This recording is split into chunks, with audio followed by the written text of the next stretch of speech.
Uyakhonza kuJesu kusheke usiphambi mthetho emsakazweni Inanda 80.4 FM. Today is the best radio. Yebo wemkhozi iso leso sikhathi makuthi ke usanda kuba nathi sikubingelele sikwamukele sikwazise ukuthi wemkhozi namuhla it's a prayer Thursday. Igama njoba ngisho ngithi nguThabo ngamzimela ngamsana ke nendlovukazi uMapule njoba sazi ukuthi ngaye konke kuyenzeka mkhozi.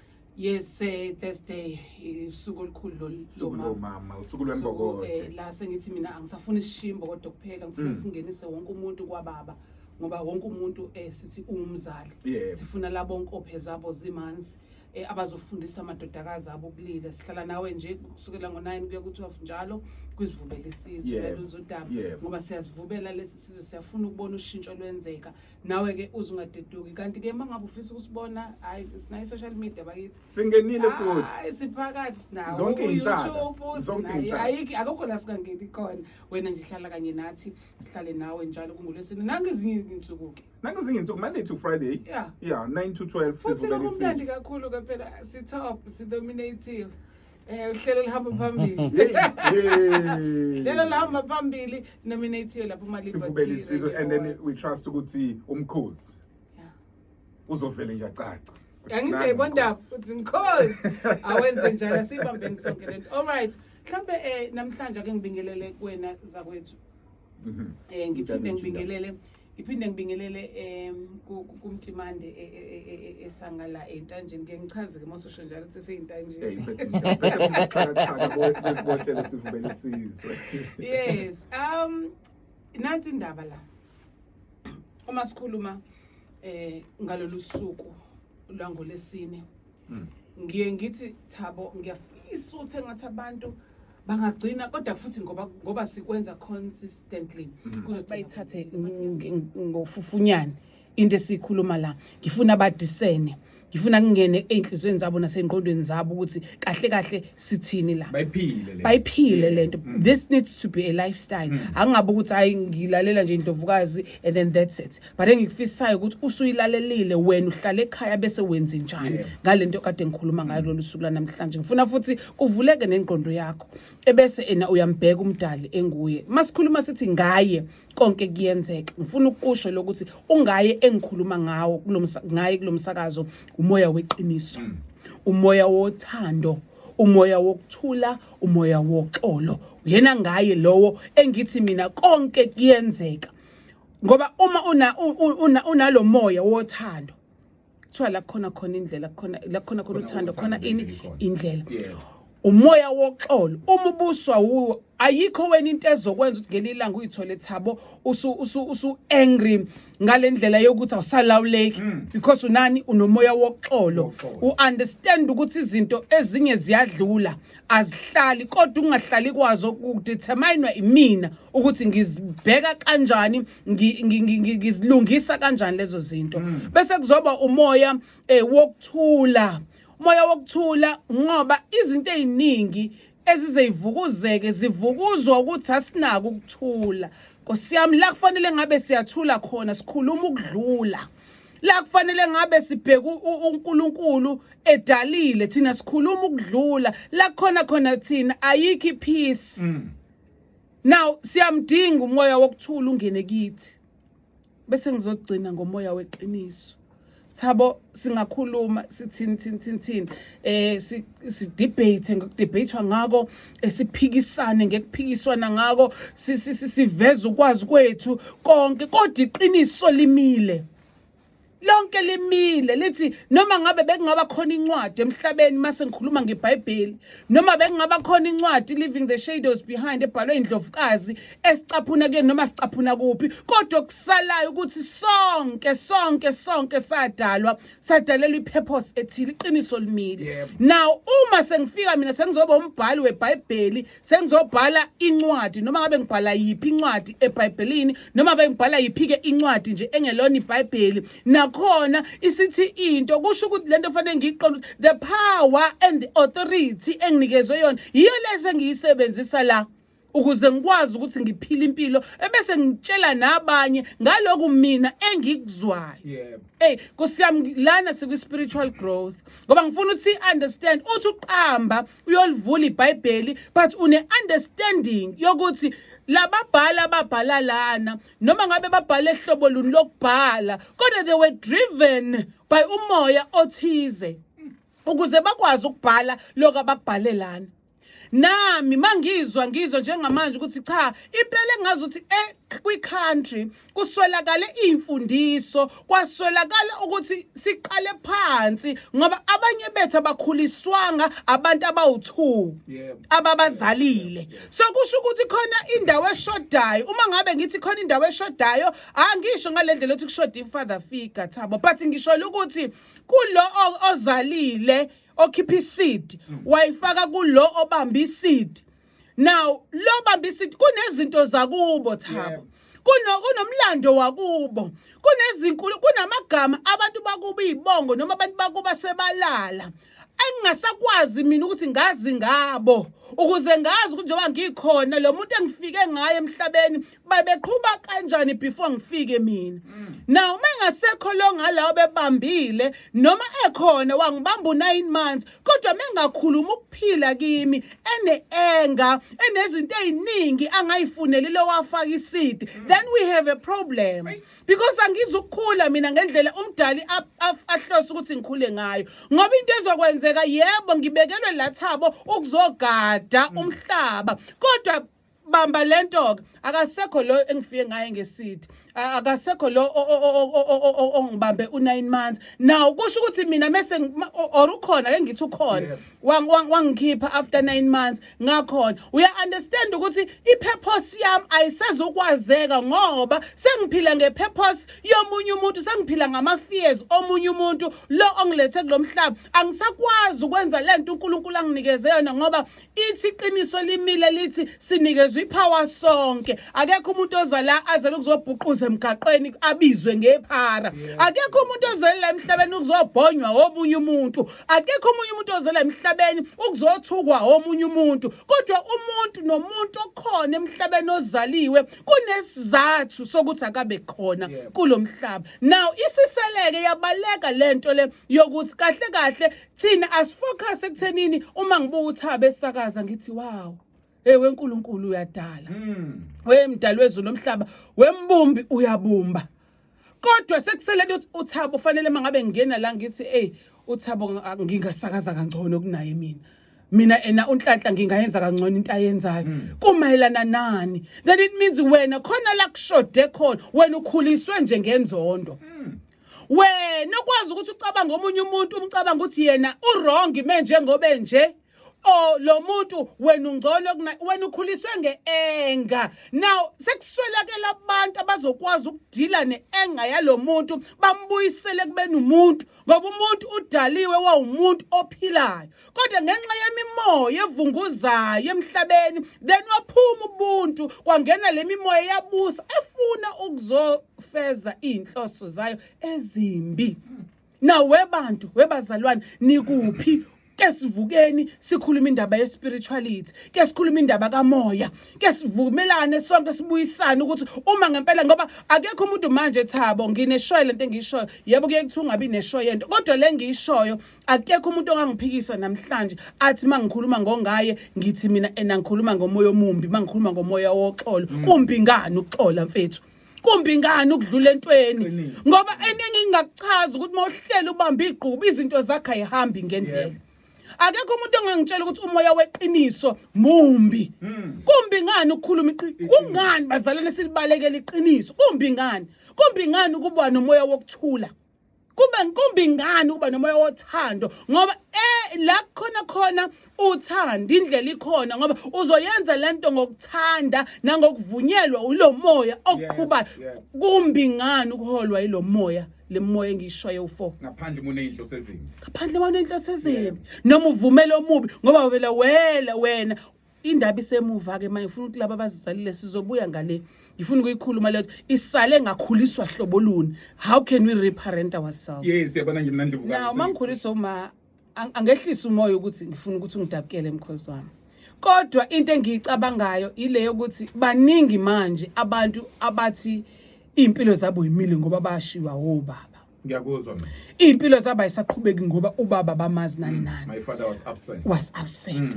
Now ithi into yami yebo ngalesikhathi kwakufanele ubaba bekhona akabanga khona Yebo. until wazoba no 21 wabizwa eSouth Africa ngeyoung adult wavuleleka ingqondo. Now uma engekho ngalesi sikhathi njengamanje ke yini lesivimba wena ukuthi ke ukusebenzisa lento oyinika uNkulunkulu ngoba nawe as engabanga khona there were storms, there were things that were said to you. Khona izinto uma wakho bekade ekuthuka ngazo ekuthukela ubaba wakho. Khona izinto abantu bangakini nani kuningi okuzwile. Uze wafika ku21 you survived all these things. Now yini lesi vele imisa genxe impilo yakho. Ngifuna ukuthi ubhekisise lokho. Yayizo indaba ukubhekisisa ujule ukona mkhozi ukuthi yini lesiveleke manje yayimisa impilo yini lesithi ngeke saqhubekeka yethu usuphilile lo 21 Ngiyakuzwa mina. yini manje ungasatry ukuthi okay now that I'm sengibhekile sengibonile sengiyabona sengisindile kuloko kokuthi ubaba ubengekho now yini ke mina engingaqhubeka ngayo ngiye phambili ngibuye futhi ngiye kumama wemama ichoice yakho ukuthi wena uthande lo muntu ozokuzalisa kushiya Yebo. awuphoqwanga angizwe kahle angakakhulumi ngabantu abahlukumeziwe Yebo. ngisakuwena owachuza wavuma wathi kulungile wangena ekamereni nasebenzisa istudio coach Umbona kahle. yangizwani Ngoba umazi kahle. umazi kangcono ichoice yakho Yebo. now uma ngabe ke le choice yakho isiplantile ke iseed yayo ku yini le manje esiyenza ukuthi ube neenga engaka ngoba akekho umuntu ongazwana naye Thabo ungamboni ngenyanga ukuthi lo unolaka lo unenhliziyo encane lo obsessive yabo sididana masekukuphi sididisana masekukuphi ngifuna ukuthi kuwena ke mama useyiplantile ke uchoice wakho isithandwa sakho ngoba uyisithanda niya ku studio coach Yebo. now uma ke sekushiyene seed yehlisa phela ienga ngifuna ukukuncenga namhlanje useyiplantile iseed now into esekufanele quickly ibuye engqondweni yakho eyokuthi sekunomunye umuntu la lo muntu ke manje mina ngimkhulisa kanjani ngoba phela ngalesikhathi ekuwena nibonde ngendlela yepipe lokuxhumana Yebo. Nkosi yami yonke into eyikhuluma uyakufila ungaphakathi kuwena nawe uyamfila uyakhika wenza konke. Now mangabe usuthi wena lo baba wakho oyiwukuthi nokuthi umbize ngamagama onke ukhuluma nalomntwana uthi lo mntwana kaphume yini uzobe ususuka la uhamba naye udiniwe ufaka isivatho uyohlala esontweni uyocula ukuthi uNkulunkulu unjani uJesu inqaba unjani yethu ubambi engukhulela umntwana inhliziyo yimbi ukuthi wangishiya lo sathana Uhamba noSathane ngaphakathi. uyabona yini umoya wokuthi izinto zingaqhubeki kumntwana nakuwena udalwe uwena mzali uyayibona yini leyo nto ngoba wena ubambe lo moya omumbi ongemuhle because uma unomoya woxolo uzo understand ukuthi okay I made a mistake ukuthatha lo abe la iduze kwami ake ngimxolele because lokho akwenzayo angizange mina ngimthumtho and it has nothing to do with me ama weaknesses zakhe nendlela yena akhuliswe ngayo ke yena kubo ngeenga yakhe now why manje uthatha ienga yalo nokukhuliswa kwakhe uzokwenza nawe kubo ukuthi indlela ozokhulisa ngayo umntwana wakho kuhle yini lokho amanye amazwi Indlovukazi uthi kumama kamukela isimo abhekene naso yamukela isimo ichoice yakho vuma uchuzile and into emnandi ngoNkulunkulu angithandi bese kuthiwa kublenywa umdali wezulu nomhlaba ngoba uyena uyakunikeza ichoice uyakunikeza indlela wena ozophila ngayo uyakunikeza futhi izinto ozophila ngazo. Kuzwa kahle. Now why blame God for your choices? Take responsibility mama. Iplantiwe isidi kwena but choose ke manje ukuthi lo mntwana ngizomkhulisa ngendlela efanelekile. Le eyenziwe ulo ake ngimiyeke lo ahambe but mina i-decision yami ithi manje lo mntwana ngizomkhulisa ngendlela ekuyiyona nefanelekile. Ngizomkhulisa futhi ngendlela ekweyakhe angeke asuke kuyona. Angizokubambelela kulo yana because lo yana ungenze kanje. 2 thatha responsibility ukuthi wena lo muntu wakho ke nangu ke seqale sekushiya yenza research ngekubo la lo faka isidi kwena yes kuze ukwazi nawe ukunderstand ukuthi imbewu ezophuma la isithelo esophuma la isihlahla esophuma la inhloboni yesihlahla and kuyofanele ukuthi mangabe sesiphumile ngisinisele kanjani ngisikhulise kanjani ngenze njani ngizodla ama fruits kanjani mina kulesithelo Yebo. Wena mzali wena usubambile ke wabamba wavuma ukuthi ungasebenzisi condom wavuma. Funda phela i-research yalona oyisidi ukuthi inhloboni yesithelo sophuma la ukuze ulekelele lesi sitshalo sakho nawe uzilekelele ukuthi mangabe ukhulisa ngahlobo luni ngoba phela khona izitshalo thabo ezikhuliswa ngamanzi amaningi ezinye awofaka amanzi ezinye ufaka once a week nanani uzokwazi kanjani ngaloko wena uzosabambele enga awuboni yini ukuthi njengoba usuzodedela lo mntwana umdedela ukuthi aze la kulomhlaba aphinde ezoba lo hlupho olifana naleya side efakiwe kokunye abe worse. Angithi naye uze ngoba ulethwele emhlabeni wavaya kuwena ngenxa ukuthi naye khona ipurpose azoyenza. Now manga engekho properly guided uzokwenza njani?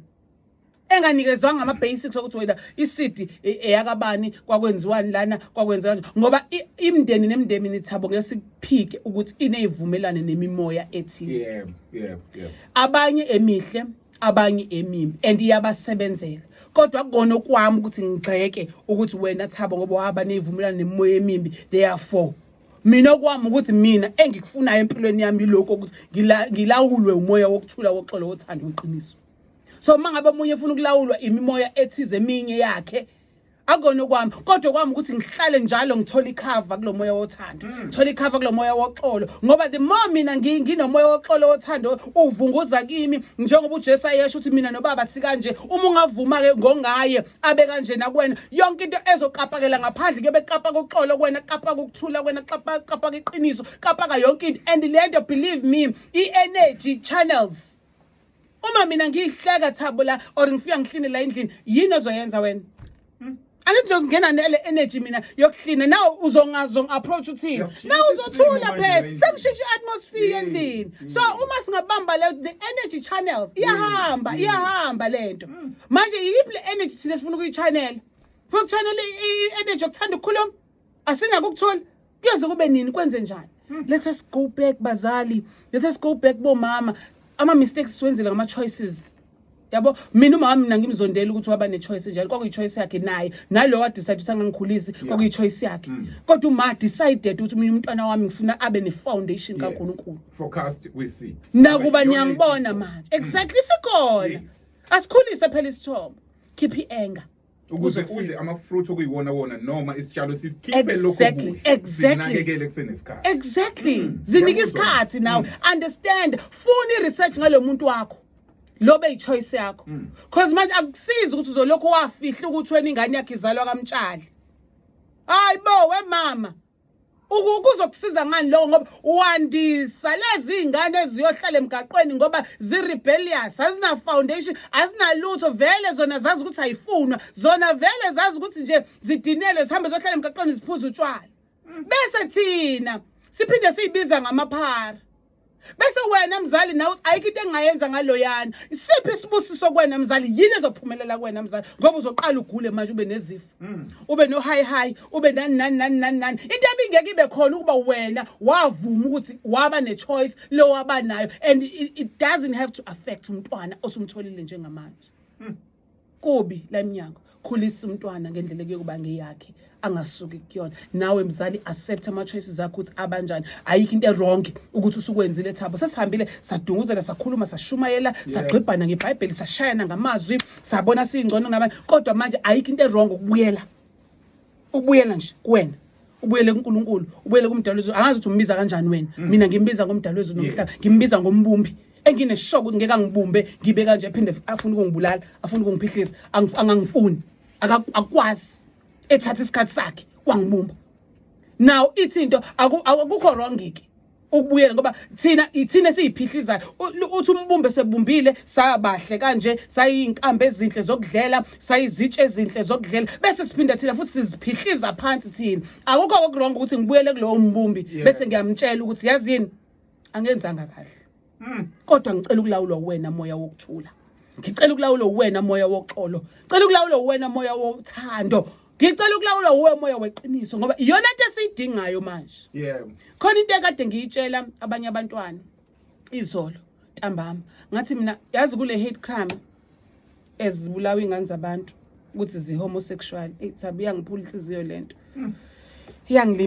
ingilimaza iyongena ngaphakathi ngoba ngisuke ngicabanga nomzali ohamba yaya enkonzweni ezwe kushunyelwa ngalolu hlobo oluhlunywa ngayo ukuthi labantu banomoya wobunja labantu banjani kanjani lo mzali ozale lengane naye usethatha lento eshiwo lapha esontweni uyozonda ingane yakhe yabona usekubhidana isolidity sekukumi nathi sibefundisi nathi bazalwane sikhuluma kambi awukho umoya omuhle okhulunywayo kulabantwana uzoqala enkonzweni la kufanele ngabe usafe khona noma wakho ukhonza lapha ulalela umfundisi ayeke ukuthi akhulise umntwana wakhe ngothando ayeke ukunderstand ukuthi lo mntwana isuka blend ngoba ayivela ngaye isuka uyena wamzali uyena wamlethela emhlabeni nawo sekufanele kuba umntwana oyichazayo engabe kuchaza yena owafika wamfundisa umntwana uyayibona isiyonakele whatever okukhafulwa emabandleni okukhafulwa abazalwane ngaphandle okukhafulwa ekhaya kwenza lo moya udungeke kube mumbi ebese ku create le anger yokuthi kuze kubulawa ingane zabantu now ishonile ingane yabantu ebulawa ngesihluku yakhishwa amathumba aya ngaphandle yanqunywa uqhoqhoqo noma ikhanda lingahlukananga kodwa hlinziso kwembuzi ubani ngempela ongamela lento siyicontrola kanjani lento asikwazi ukucontrola izinto enje but ngaphandle kokuthi sincenge bazalwane ake nibuyeleni kunina ake nibuyeleni eqinisweni ake nibuyeleni ekuthuleni nasoxolweni bakithi ake siye ukukhuluma into ezingakhi nezinto ezibulalayo ake siqale phansi ake sibuyisele ubuthina ake sibuyisele ubuNkulunkulu kithina uthi omunye umfundisi Indlovukazi mangabe uhamba uyesontweni akusekile ngoba kumele uqale uthole imvume emuva exactly uNkulunkulu wakho injalo nje nokuthi wena ke mzali ubuye enkonzweni ushiya ingane zakho uyolalela into eshiwo lapha kuthiwa zonda ingane yakho wena kuthiwa inyenye ingane yakho nakhona kubusekile akwenza ukuthula ekhaya iqiniso limile lithi lengane yazalo wena lilapho nje ngisakhuluma namanje lengane yazalo wena uma uyitshingela abantu ngoba isizobe si affect umphakathi wonke manje sesibambe ikhwama zethu emgaqweni ngoba iangry kumanje umphakathi okamakhuthi uangry phakathi waseNtuzuma umphakathi okaMasha phakathi waseMlazi uangry yini ezokwenzeka kwi-community si angry kanjena Indlovukazi yini ezokwenzeka Indlovukazi ngifisa ukuthi mabheke isikhathi vele sibumbane sibe sincane ju ehamba nathi Nanda FM baphawula abaningi Indlovukazi ngeke sibaqede kodwa nje uyikhona khona engakusho ukuthi liyangena bayalizwa uyalizwa umkhozi masikhuluma lolu daba ngoba iqiniso kusozo walibalekela amen ngicela nje elokugcina elokuthi ke sithi noma sikhuluma ke siye ukukhuluma indaba zokugximba nokugxeka nokubhekeza izinto zabantu ukuthi benza kanjani bona wena ubungenza kangcono phuma kuleyo nto njengamanje ayeke ukuthi noma ukhuluma ukuthi moya weqiniso uthi mawulibona iqiniso lingenze ukuthi moya weqiniso vunguza kule lokhu uphinda leyo nto ngisho ukuthi usenkonzweni uyabona iqiniso lenziwe musuke approach musuke ufuna ukulwa hamba la emaphasage moya weqiniso ngiyakutshala kulihlalo moya weqiniso ngiyakutshala kulikhona moya weqiniso ngiyakutshala kulipulpit mangabe ukuthi usemgaqweni ubona ukuthi akunakuthula akunapeace moya wokuthula ngiyakutshala kulomgwaqo uhamba uzungeza lokho ukhuluma lento ubone ngeke kube khona nishintsho ubone ngeke bakulandele nabanye abantu ngoba iyona into ebalekile lo is to speak the positive word phila impilo enobuqiniso